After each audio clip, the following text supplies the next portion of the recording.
Hey y'all, welcome to the Clock Tower. I'm Colton here with Brandon. Our first Clock Talk of the off season. Worlds has concluded, and we are going to go into exhaustive detail in a little bit about how that went down. But first, we're going to catch up with some frankly old news. During the World stream, they announced a few more sets for English, as we expected, and frankly, every set that was anticipated by the community happened with maybe one exception.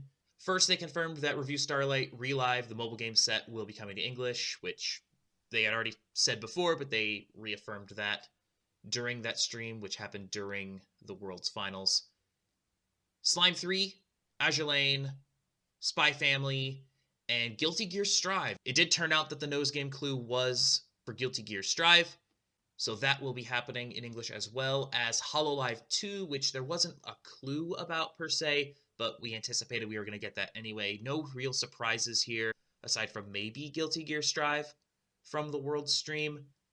None of these have dates on them as of yet, so the release schedule remains pretty much as it was a couple of weeks ago, so we're not going to go into too much on that, but we do pretty much know what will be out for pretty close to the rest of 2023 in English Weiss.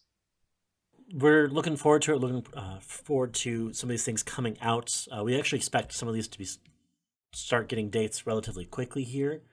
We have up through the beginning of July as regards to dates. July 7th being the Review Starlight release.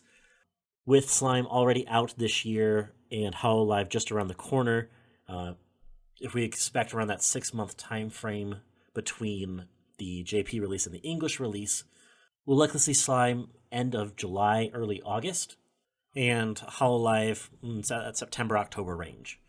So both decks up and available for fall time regionals. Yeah, I would frankly expect most of this, if not all of it, to be available by the time fall regionals really gets going.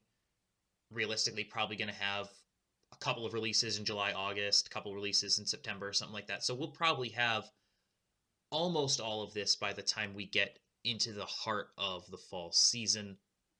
So Guilty Gear Strive being an English original, that one I think maybe last on this schedule, because those tend to come out later in the year. But yeah, we don't know specifics on dates. We still expect that Spy Family is going to be a simultaneous release with JP as well. No real confirmation on what they're doing with that, but that is what we expect. So that is the schedule. That is all we know, and obviously we will keep looking for updates with release dates for those sets. Now let's get to the good stuff. The World Championship has concluded. We have a champion, and we have a ton of data to pour over.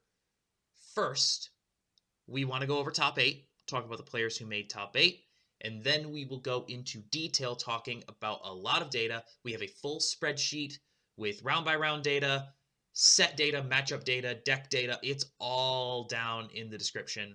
So click that link and get that Excel sheet and knock yourself out. We have a ton of data for the stat nerds. But looking at top 8 first, congratulations to William Tang, bringing it home with 8 standby, beating Michael Doolittle in the final, who is also on 8 standby. The third, fourth place game was an SDS mirror between Matthew Mead and Gordon Lai. And then finally, 5th through 8th, Tim Subin, Christian Yarbacher, Mark Guan, and Clinton Chan on 8 standby, SDS, Hololive, Kanata Marin, and Slime, respectively. Obviously, getting top 8 at Worlds and ultimately winning Worlds is the goal. With all this meta chasing and all this event evaluation and all this data stuff, this is what we're going for. We want to be in the position that these players were in. They reached the pinnacle of English Weiss. So congratulations to them. Great show, both in their regional performances and at Worlds. Massive props to all of them. These are all excellent, excellent players. And I'm looking forward to seeing what else they bring to the table in the next season. But for now, William Tang is your champion. And it was a really good season, honestly. There were a lot of really good players, a lot of good decks. And I think Worlds was reflective of that. Yeah, no, I agree. I think that it was definitely the culmination of the year, and we were able to see quite a few of the decks that we expected to see, both able to show up and do well. And I think that as we kind of begin to look at the data itself, I think that kind of is reflective in the data too. So let's take a closer look at top eight. 3 8 standbys, 3 SDSs, a Kanata Marine, and a Slime.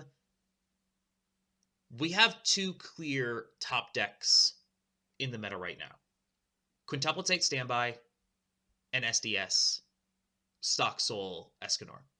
Those are the two. Both of them had 3 of the top 8 slots, and between the two of them, they made up all of the semifinals and beyond. Coming into this event, SDS was the wild card. We knew it had a lot of potential, but it was yet to see play. So we didn't really know what its ceiling was. There wasn't a ton of time to prepare into it. Are you surprised by SDS doing as well as it did? Because frankly, I'm a little bit surprised. I thought it was going to do pretty well, but I didn't expect it to have 3 of the top 8 slots. I mean, yeah, when we were looking at this, we expected to see the SDS with a chance to top eight, but we didn't call it likely to top eight or likely to win. But it definitely showed that it had that likely to win possibility here, um, both in representation numbers, but also with just its own conversion rate too, right? Like that it did a really good job turning games into wins and wins into top eights. So like it definitely showed up trying to take that top spot. It's also worth noting that the undefeated going into top eight was SDS. So let's pivot away from just talking about top 8 and look at the whole event. This is your data set. This is all the results from all the games. Again, link in the description to a detailed breakdown round by round, all the individual matchups. So we'll start from the top in terms of representation, and we'll start by talking about Quintuplets 8 Standby, the most represented deck in the event. 3 top 8s, went first and second, won over 60% of its games in Swiss. We didn't expect what was essentially the ban on the Negsol event to impact 8 Standby too negatively, and it didn't. It clearly did quite well. It's still the class of the meta. Escanor did quite well, but the fact that in top 8 matchups between SDS and 8 Standby, that Quintuplets won 3 of those 4 matchups, I think is indicative of the fact that SDS is still trying to catch up to Quintuplets a little. I think that it's really close. I think that it's really close with SDS and 8 standby quints in regards to, like, for example, the average number of wins and losses. Like, it's the matchups between those two are very, very close. Yeah, Quintuplets won 7 of their 13 matchups tournament wide. But I think that that is important to note, especially going forward. As much as the data set kind of tells us like what happened while at Worlds, in many ways it also tells us what's happening currently and presently, and as well as helping us to prepare for the future too, right? Because as much as Worlds just happened, we're like kind of like this little tiny respite. Springfest is right around the corner, right? And the decks that did well at Worlds will likely see again here come up in Springfest as well, but obviously one per team. So if we're looking at this, we're looking specifically at 8 standby quints and the Escanor deck potentially going 1-2 on teams. Yeah, I think that that's exactly what's going to happen. The majority of successful Springfest teams will likely have some combination, at least early on in the meta, right? Because things will change as the season progresses. But going into Springfest, given what we know is coming out in English over the next few months, it doesn't look like there's anything that's really going to stop MTI 8 Standby and SDS Escanor from being on the majority of those good Springfest teams. We did talk about how 8 Standby has a propensity to convert top 8s into wins. And we saw that again here. once it got into top 8, 8 Standby lost one game that wasn't to itself. And I think that's still significant. When you put 8 Standby MTI into the hands of the best players at an event, those players will win with it far more often than they don't. And I know that, sounds really obvious, right? Oh, you give the best players a good deck and they win games. Yes, but when they're playing against other good players who are on something else, 8 Standby tends to win those games. And I think that Worlds, as much as, the two were very neck and neck in Swiss rounds, when you look at the matchups down here at the end of the tournament, it's 8 Standby, carrying the day when it has to play into SDS. And it did that also in the 6th round, right? It only played twice into SDS, one of which was the Meliodas build, but it won both of those games as well. So near the end of the tournament, at the top tables, when the best players are playing against each other, and sometimes the difference is just the minutia of a matchup, I still think 8 Standby has the advantage.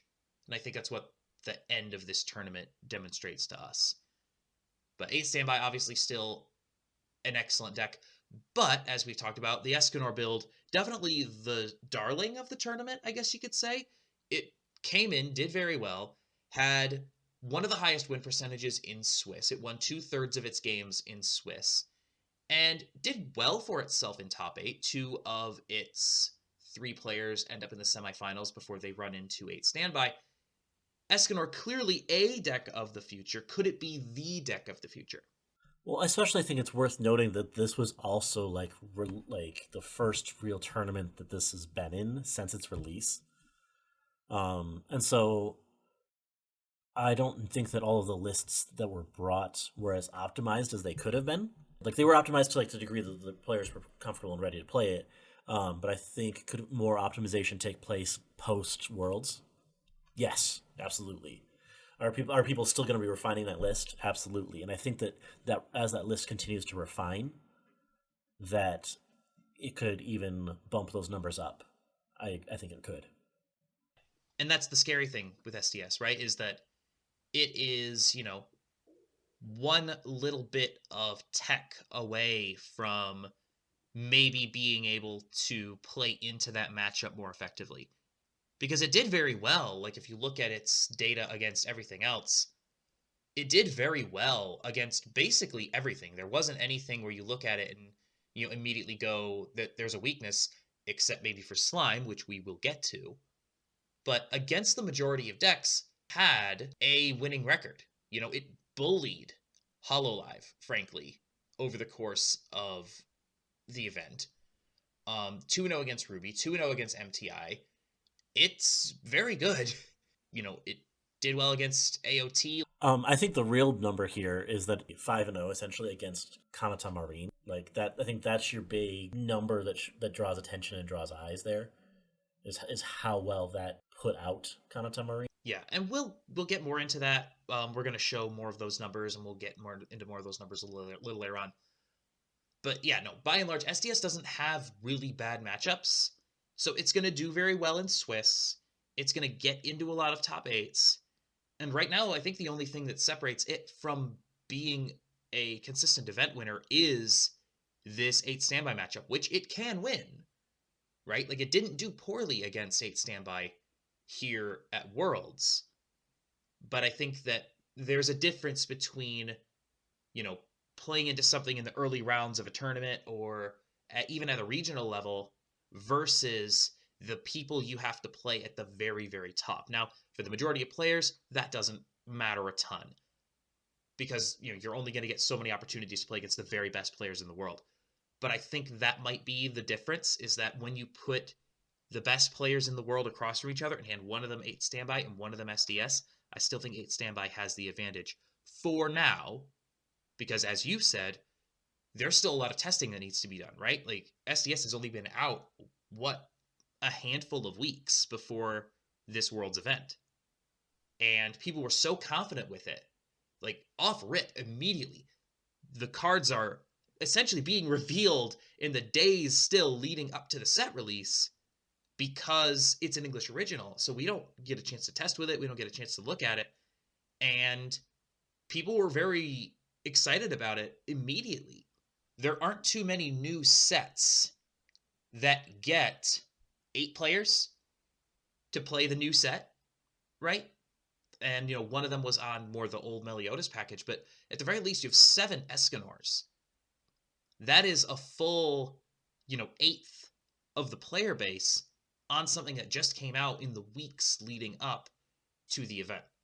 So I think that speaks to the raw power that the set has in this deck specifically. But I also think that the opposite potentially could be true as well, that maybe it performed well into some of these matchups because of the limited time to test into it. Just to play devil's advocate for a minute, if you're the SDS player, you get to prepare for all the other things. You already know how they all work, so you just need to figure out how to play your stuff into them.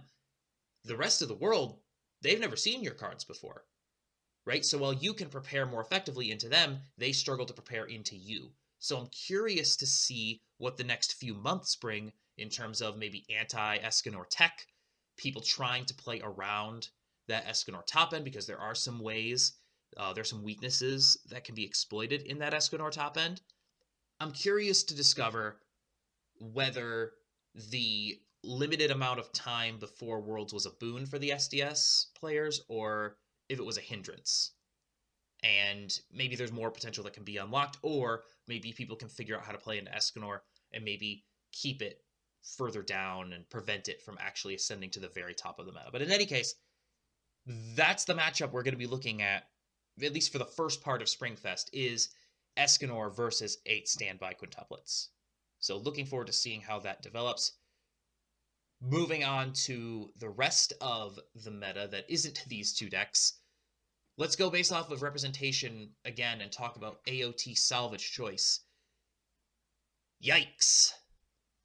I think it's enough commentary on that. That was not a great event for Salvage Choice. It had 5 players, all of whom lost at least 3 games. The rest of AOT didn't do very well either. 8 Pants, 8 Salvage, just nothing there for this new AOT stuff that a lot of people anticipated was going to be competing at the top tables. And nothing against these players. When you're playing against the very best players and against the very best decks, having a deck that isn't as good as your opponents, it's hard to overcome that. And clearly that's the basket that AOT is in right now. It's just not as good as these other things. It definitely ran into a lot of things like Danmachi and standby decks like the 8 standby Quints or 8 standby MTI, that it definitely wasn't able to overcome those different matchups. Yeah. And I think that might actually even be more of a strike against it, is that it got to play stuff that isn't the very, very top of the meta. It got to play MTI, it got to play Danmachi, and it was getting wrecked by those things. It only played, Salvage Choice specifically, only played into 8 standby twice, lost both games. Played into SDS 4 times, lost 3 of those games.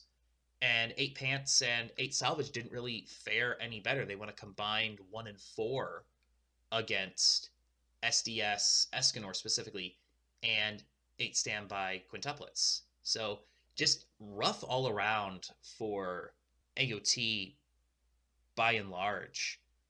I'm not sure what the future holds for Attack on Titan, but it did not perform as well as many people had hoped. Just nothing was working for it.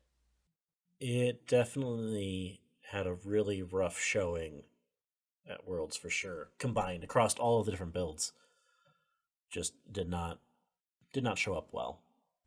We're going to kind of lump OKU and Watame and IMA and Korone all into the same basket for this conversation's purpose, mostly because they had very similar outcomes, and the decks themselves are, while they have obviously their differences and their strengths and weaknesses, fundamentally, in a broad sweeping strokes kind of way, they are similar in terms of what they're trying to do, and in terms of what kind of resources they have. None of them completely died. Right? None of them got, dunked on as badly as, maybe we saw with Attack on Titan, but none of them performed super well. They, between the four non-Kanata Marine Hololives, they won 13 games and lost 17. So, approaching 500 but not quite there. None of them got a top 8. None of them got even an X2. So a very middling performance for the non-Kanata Marine Hololive stuff. Do you still think maybe that there's something here, or are we just living in a Kanata Marine Hololive world until Hololive 2 comes out?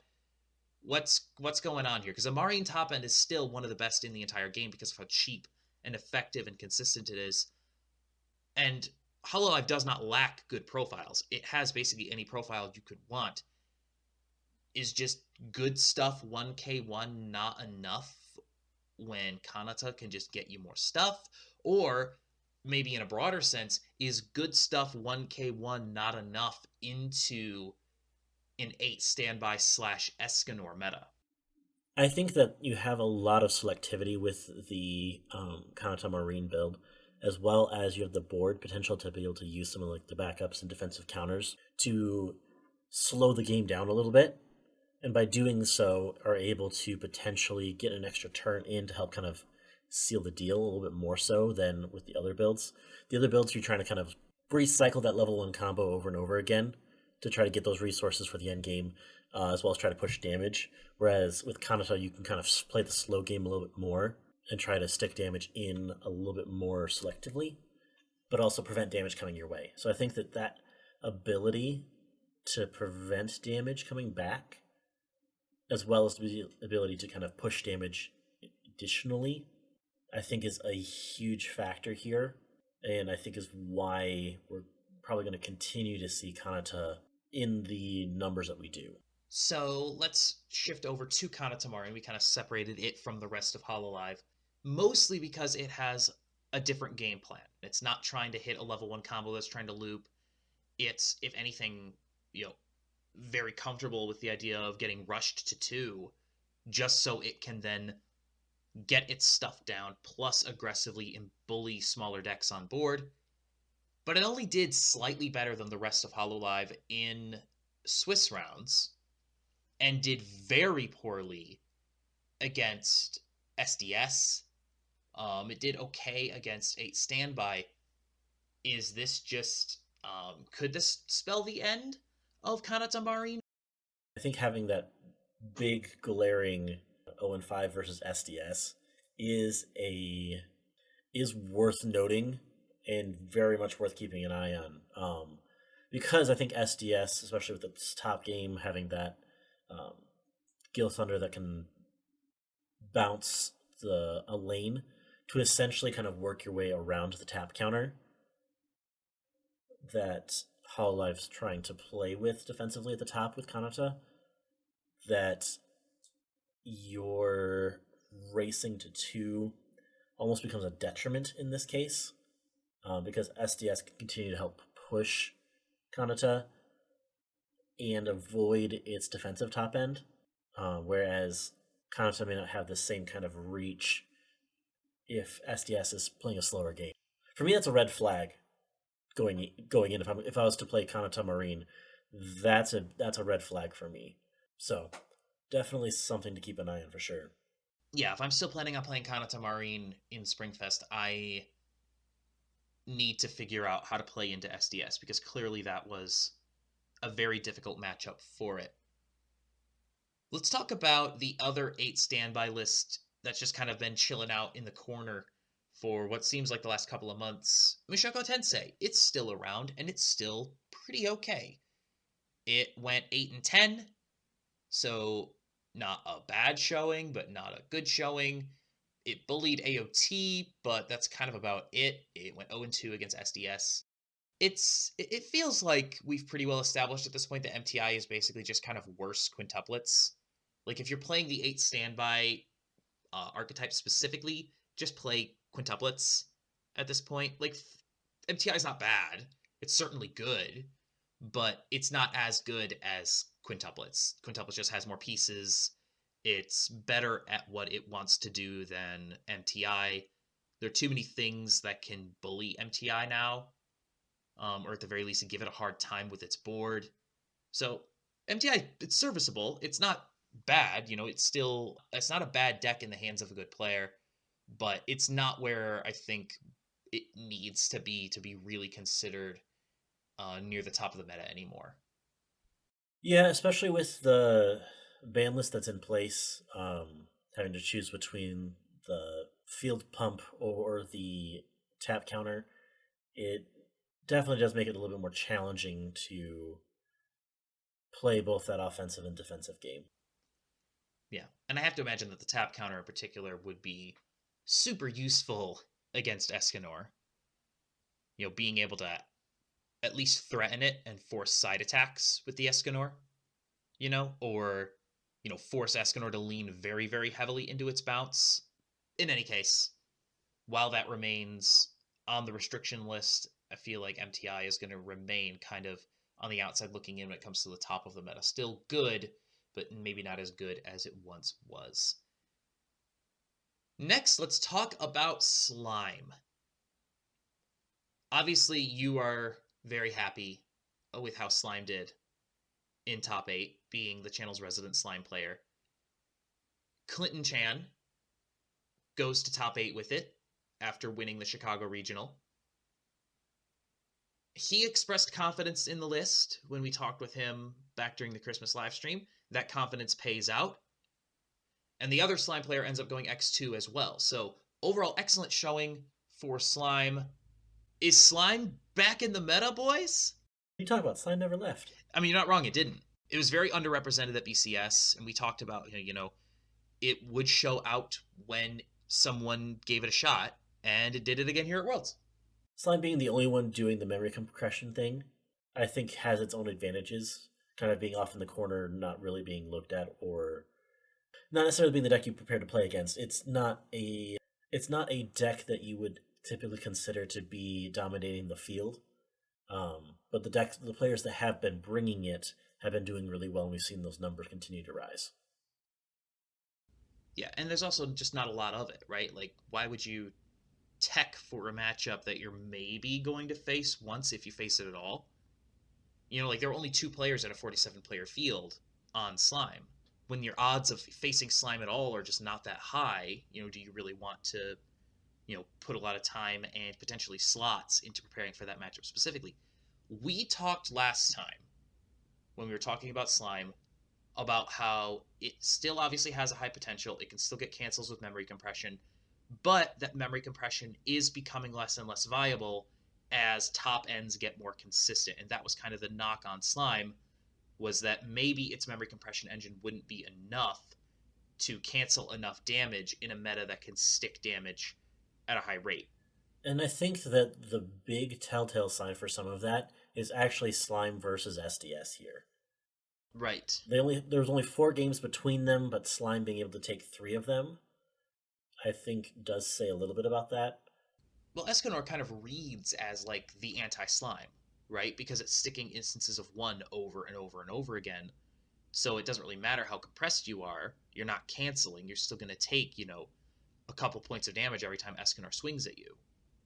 So I think that that's still viable. Like, this is the part where we're talking about small sample size, right? Like, it's super tempting to look at 4 matchups between 2 decks and go, oh, because one of them won 3 times, that must have the advantage, right?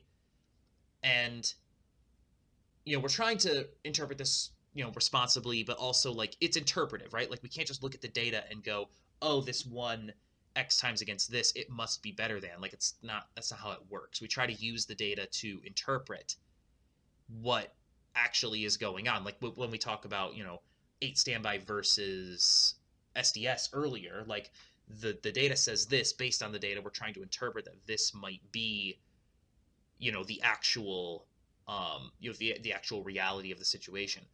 In this case, I'm willing to say that that's still not a good matchup for Slime. Like, the way that matchup reads is still really bad for Slime.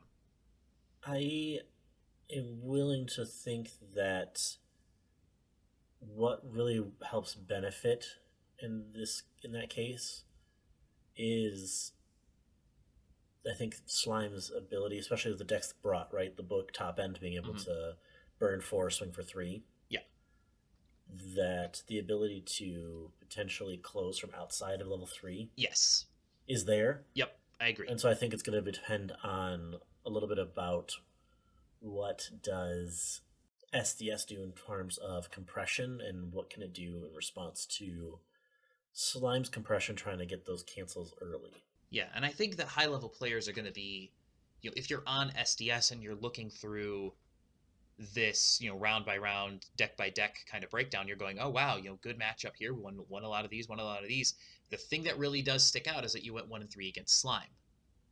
So I think that's going to cue in a lot of or a lot of SDS players rather, to look at that and go, okay, what do we need to do to make sure that we actually get to pop off with our top end?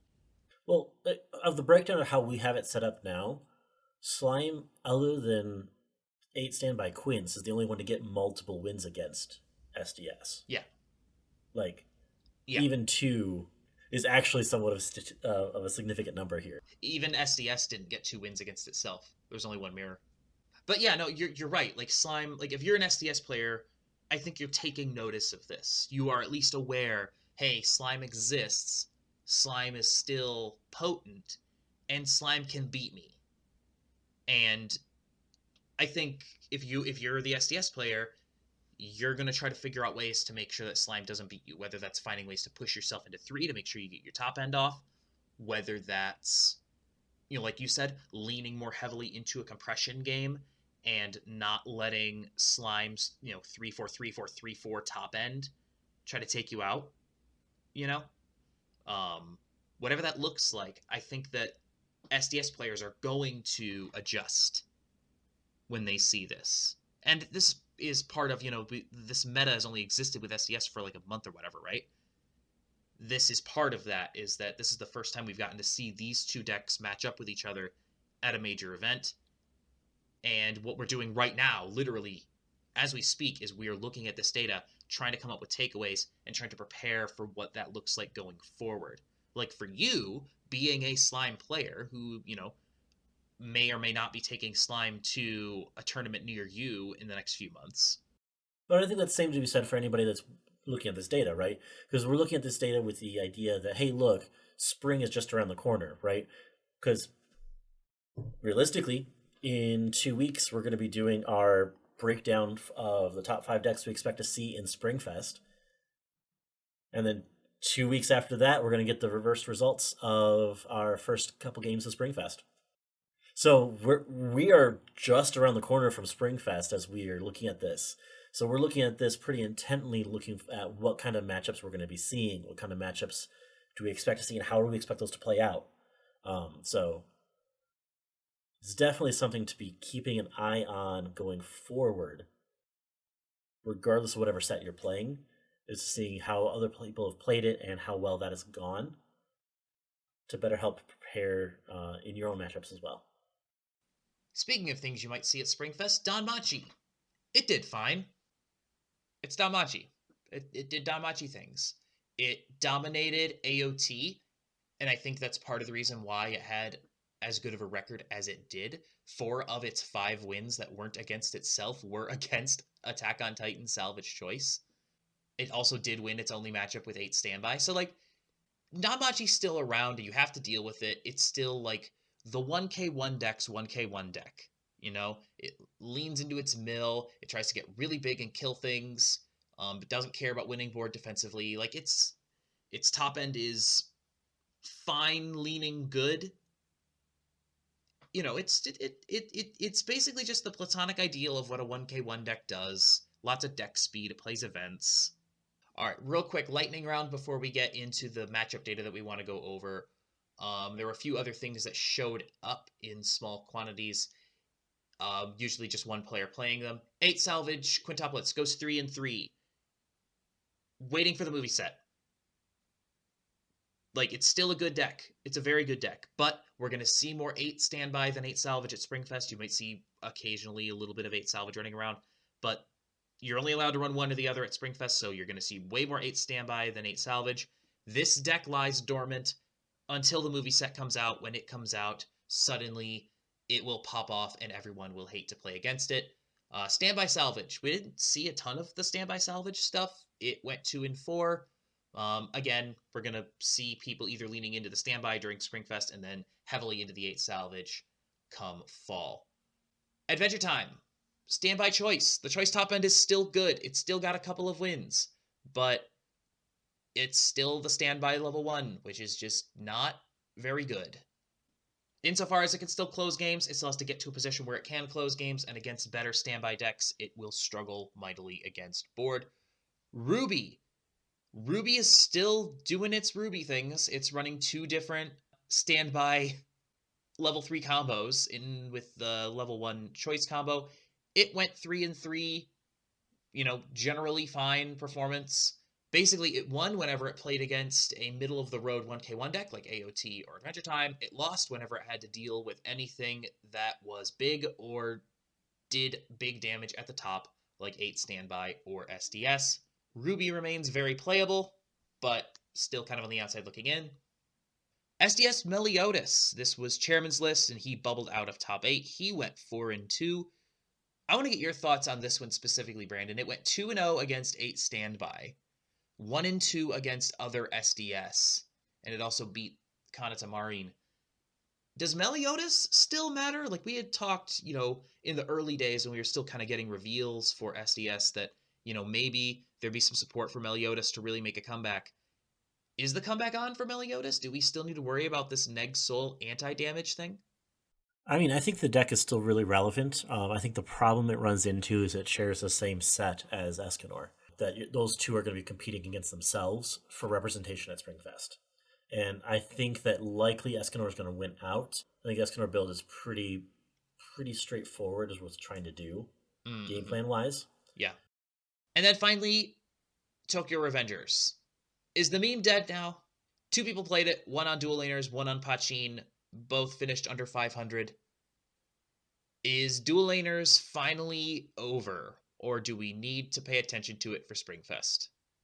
It's definitely worth making sure you have your outs in your deck.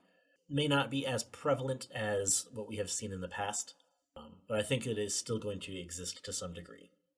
So now that we've looked at all of that, let's have a relatively quick look at this matchup data between some of the more important decks. We talked about 8 Standby into SDS quite a bit. 8 Standby into Kanata Marine. We've seen a ton of this matchup already. It's still pretty even. Probably leans 8 Standby. They split their series during Worlds, but still, based on the data that we've seen from other events, and this has been a long series between these two. They've played each other a lot, so we already know this matchup pretty well. 8 Standby just bullied all the other Hololive decks out of the gym, though. Went 5 and 0 against anything that wasn't Kanata in Hololive.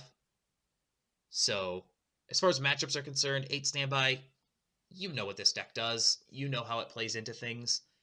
How it will finish out against SDS is going to potentially be the story of Springfest. As far as SDS is concerned, we talked about its matchup with 8 Standby and its matchup with Slime. We talked about that, kind of at length. So we'll see how those play out. We touched on a little bit how it just destroyed Kanata Marine. The most lopsided matchup of Worlds was SDS 5 and 0 against Kanata Marine. We didn't see a ton of it against the other Hololive stuff. So in kind of a switch from the rest of this conversation we've had about Hololive for this past hour, Korone Marine really struggling against SDS. Is there anything that Kanata Marine can kind of do to fix that? That matchup, especially as Kanata is trying to race to 2, to then kind of try to hold board at 2 and kind of control the board from 2 on. It may need to supplement its early game plan and try to hold board or not be able to play a little bit more heavily into some of that early game to try to help just better compete with Escanor. Moving on to Slime. We've, already talked quite a bit about how Slime performed well against the very best stuff, and then, it did well enough. And then we didn't really see it at all against Hololive. It only played one game and it beat Kanata Marine. But we already know what Slime can do, right? We've seen Slime for literally years. The game plan has not changed since it first came out in English. Is Slime a viable Springfest play into a meta full of 8 standby and SDS? We saw that the players that brought it to Worlds did well into those matchups. If you can replicate the results, I would say, yeah, probably. Slime has generically been a deck that does pretty well in Swiss, but sometimes has a hard time converting those Swiss wins into top 8 wins. It is definitely has the potential to do well, especially in a trios format. And then finally, both Kanata Marine and all of the other Hololive decks kind of struggled across the board. Didn't really have any matchups that they dominated. They did okay in certain matchups, but maybe not as well as the Hololive players at Worlds hoped. Is Hololive still going to be the third lane for a lot of these teams that play 8 standby and SDS, or do you think teams are going to try to move on to something else? We have a lot of releases coming out between now and the end of Springfest, so I wouldn't be surprised if there's a lot of fluctuation with that last real seat of trios, right? Yeah. If we kind of expect 1-2 to be 8 standby Quince and SDS Escanor, then I think that third seat has quite a wide range of what it could fill in. We do have the power-up sets coming out in March, so those will be playable at most Springfest events. Just saying. But yeah, no, I don't disagree. Hololive, when it first dropped, it was, frankly dominant in a lot of its Springfest matchups in the early days, and it's obviously been excellent. It was good in BCS, and, it wasn't even bad here at Worlds. I think a lot of this is going to be figuring out how to play into the SDS matchup specifically for both Kanata and everything else. If they can sort out how to play into that matchup, but I do think that Hololive will still be popular, if only because it is a popular set, and Springfest tends to be a more casual format, so I do think we'll see a lot of Hololive at Springfest still. It's a matchup everyone has to be ready for. But I think more importantly, Hololive 2 is on the horizon. So come fall, late in the BCS schedule, whenever it does come out, Hololive is going to stay relevant. It's going to be relevant for a while. If only because, like Bang Dream was for so many years, and will be once again when it gets its next round of support. Just so played. It's everywhere because people love it, and they own the cards, and they want to play the cards. So I still expect to see a lot of Hololive going forward. And I think that's it. And it's now time to get ready for Springfest. Like Brandon said, in a couple of weeks, we're going to start our Springfest preview stuff because Springfest is coming, and it's only a few weeks away. On Thursday, we're going to have 5 cards, 5 minutes. Next week, Brandon will have his Kaguya deck tech, and we'll have gameplay for that the following Thursday. Until next time, thank you so much for joining us. Please like, share, comment, and subscribe, and have a good one. We'll see you then.